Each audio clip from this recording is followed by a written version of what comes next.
Okay, we're on to chapter 2. I'm actually recording myself right now. Alright, see if we can get this thing moved over a little bit.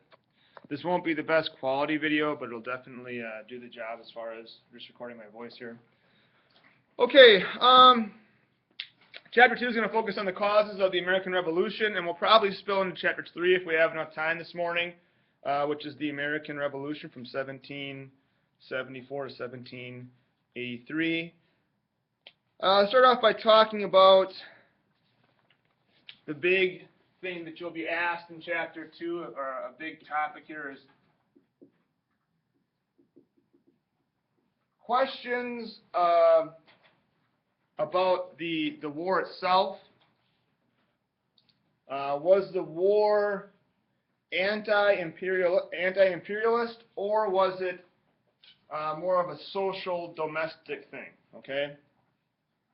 Was this the cause of people being mad at Great Britain, or was it just the result of the fact that, hey, socially and domestically, America was becoming too different from Great Britain? Does that make sense to everybody? All right, so that's a key thing that you'll be thinking about here as you go through and start to address some of these topics. You can't talk about the American Revolution unless you first talk about the war that kind of caused everything, which was the French and Indian War, which was fought from 1754 to 1763, right?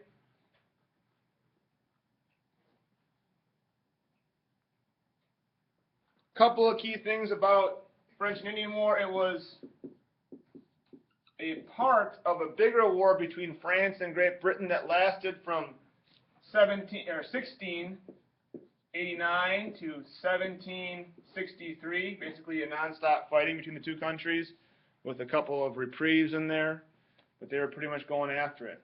All right. There's, from the American standpoint, you have to know the Albany Plan of Union. Britain actually encourages this during this time. Remember, we're still siding with the British. This was an attempt to unite the colonies.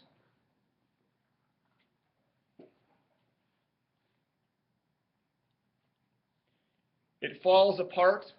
You know, Ben Franklin had that famous quote, I think, in your book about the Albany Plan of Union, talking about the Native Americans, how, you know, they've been able to figure this out.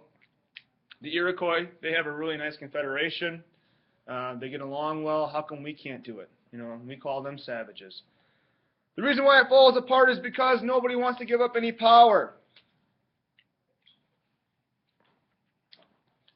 The goals of the plan are pretty simple. They wanted to have an agency to carry out diplomatic relations with the Native Americans.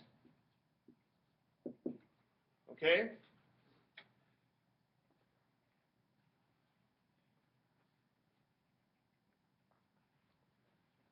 They also wanted to control public territory.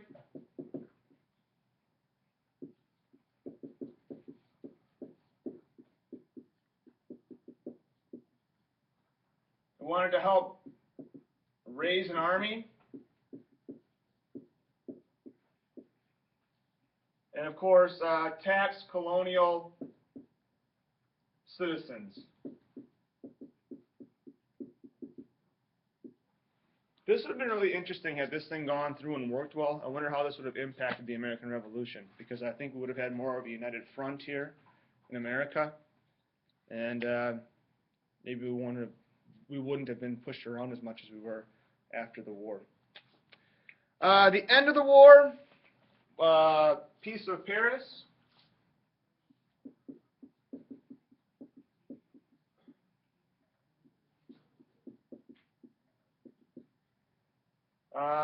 Britain,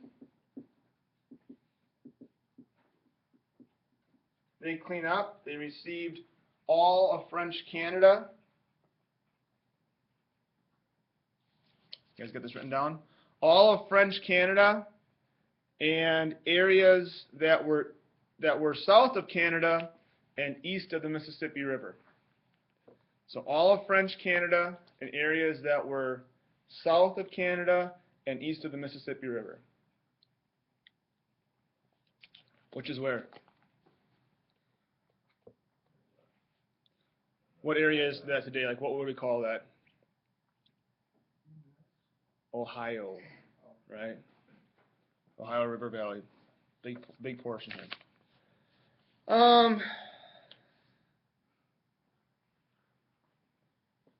For France and their ally Spain,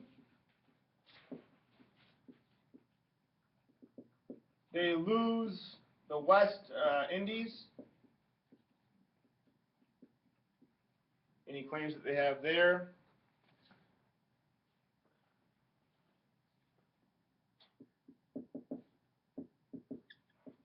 Britain also got Florida.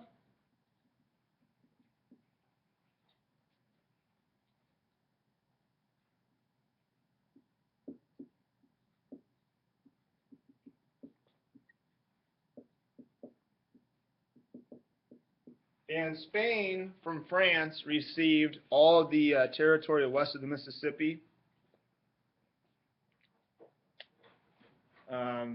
This territory included, this territory included the port city of New Orleans, and this was viewed as compensation for losing Florida, for being their ally and ended up losing Florida in the war.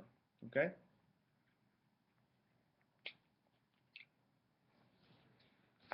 All right, so this is a big deal. Britain really cleans up, but you know what they say, more money, more problems, right? And so there's a fallout here that we have to make sure that we really understand, because it leads to the American Revolution.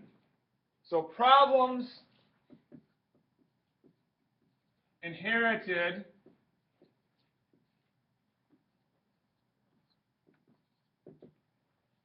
by Britain after the war.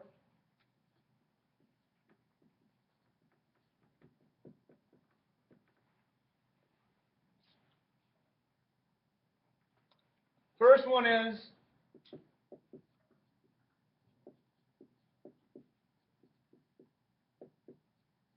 that the new territory that they gained from the war actually doubled the size of Britain's North American territory. And when you have this much territory, you have to make sure that you have some way of governing it. So that's an important issue.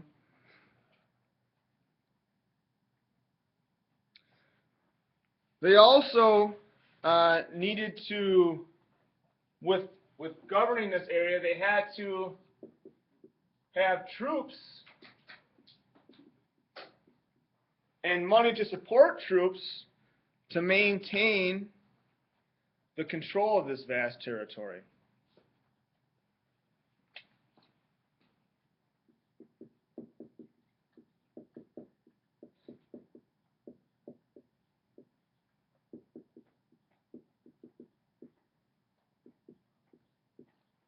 There was also hostility with Native Americans in the Ohio Valley. Pontiac's Rebellion of 1763.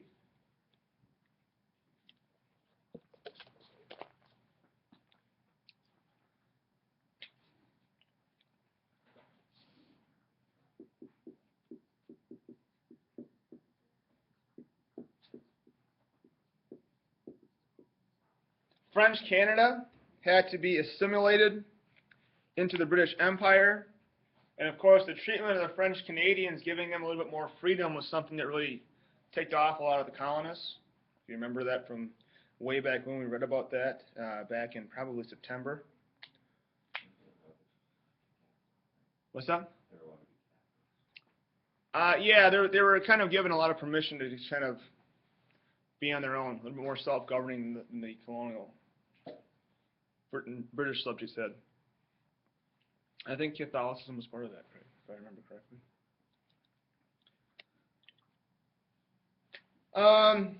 They often found opening new trade posts difficult. A lot of the French that were in this area, some of them still maintained their connections, and so that was kind of a rough go of it for the British.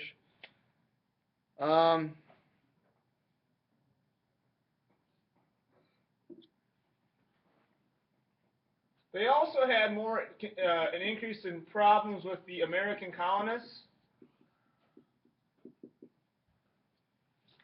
And I think they tried to restrict movement west of the Appalachian Mountains. What was the name of that? Does anybody remember? Proclamation of 1763. You want to have that in your notes, right? And of course, this really makes a lot of the colonists upset. They feel like they're being restricted here, and they feel that that's unfair.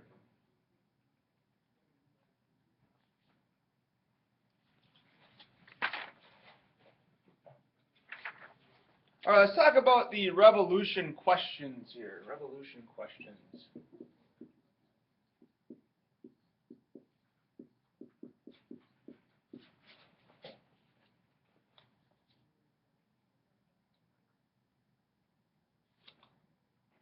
When you look at the revolution itself, some people will say that this was basically a result of just necessity, where there was a coming of age, coming of time in America.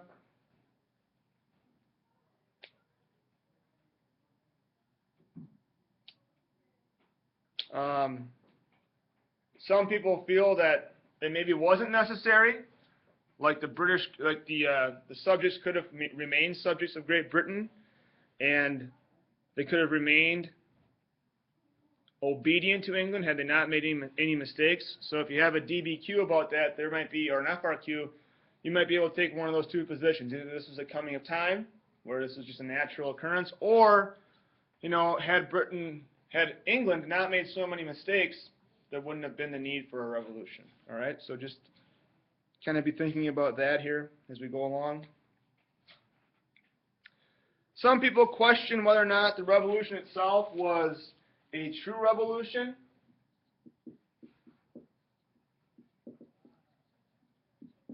Or was it simply a transfer of power from one wealthy group to another?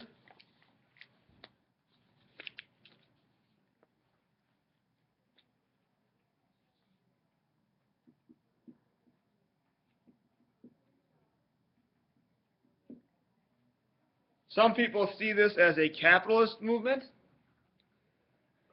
Basically, motivation by the revolutionary leaders was to keep money in America instead of taxes going overseas.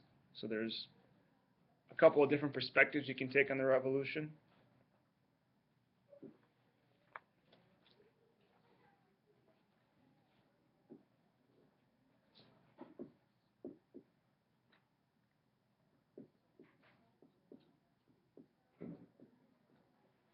In order to truly understand the transformation of what happened in America, you have to understand what was going on pre-1754, all right? People were pretty much proud to be Englishmen who were living in the colonies. We had the status for many of the colonies. They enjoyed the idea of salutary neglect.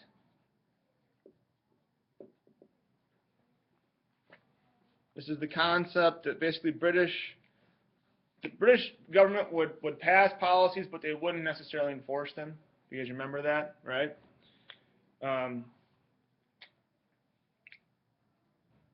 The colonists themselves leading up to this time, pre-1754, they enjoyed salutary neglect, but there were still some issues that they had with Great Britain. The biggest one were the navigation laws.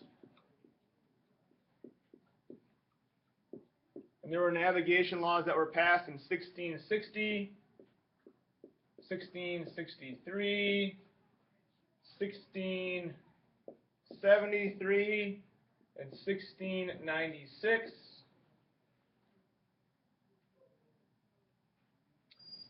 Some of the concepts here that came about with these navigation laws was they wanted to try to promote English shipping and trade in the colonies.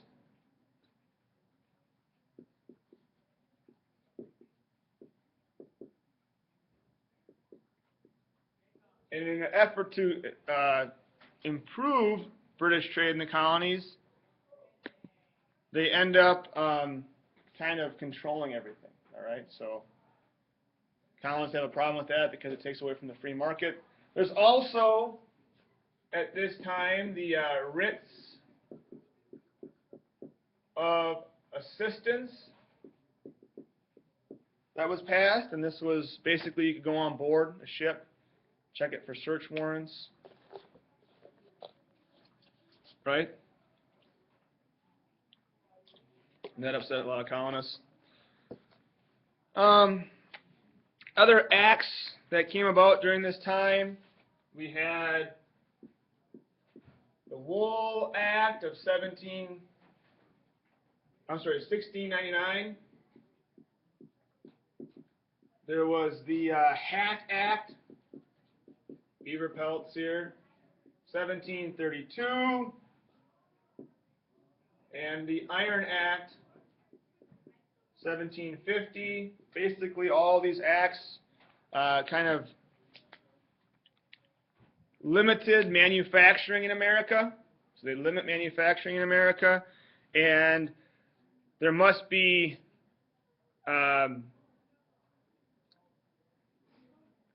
all the raw materials needed to make these items would be shipped over to Great Britain. They'd be processed there, manufactured there, then sold to America. So Britain made money as the middleman during this time period.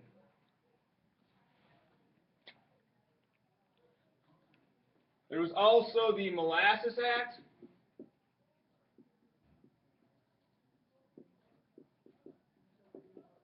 (1733). The Molasses Act basically tried to control the flow of sugar from the non-British West Indies. And of course, sugar was used to make rum.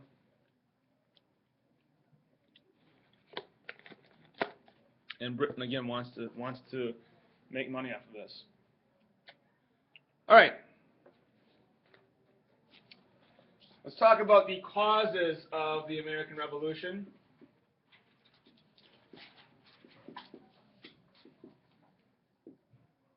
Real quick here, we have, number one, a spirit of self-reliance.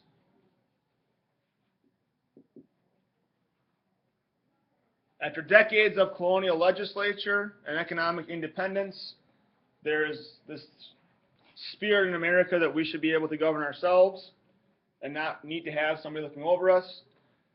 There's also religious reasons, a religious annoyance.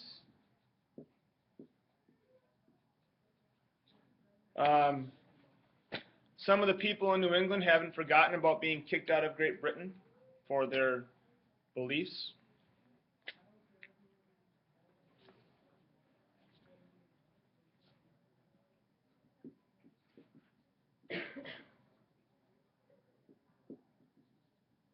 I'm going to put this one called England the Bully. England tries to improve their own stock and trade at the expense of the Americans.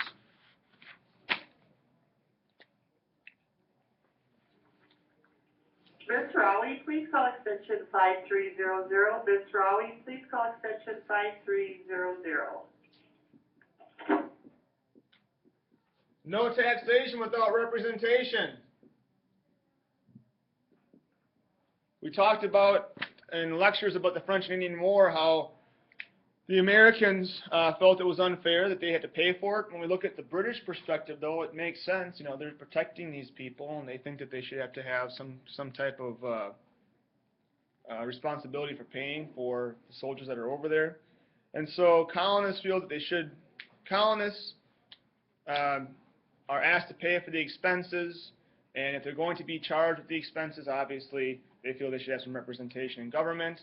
Of course, had Britain simply given them representation, would it have helped at all? No, because everybody else in Parliament would have told those representatives, hey, listen, we're not going to just simply cough over all the money to send troops over there. You guys have to have some skin in the game as well. There was the Enlightenment.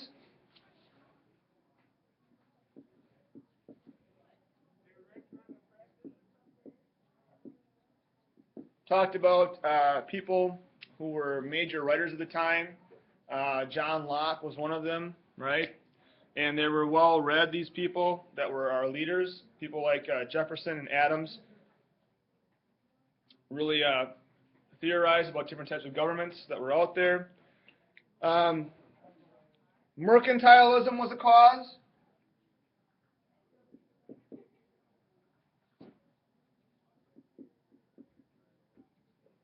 The idea of getting more specie. I got one more, guys. We're almost done. Getting more specie, all right, more gold and silver. And there was clashes with capitalism and trade with everyone. So the capitalists felt like they should be able to improve their own lot in the mercantilism concept in America by being able to trade with other countries, not just Great Britain. And of course, Holland, Spain, and France, they wanted to see the British lose.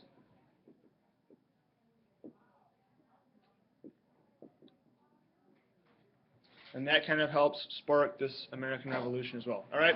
Hey, nice job, everybody. We'll see you when you get in here.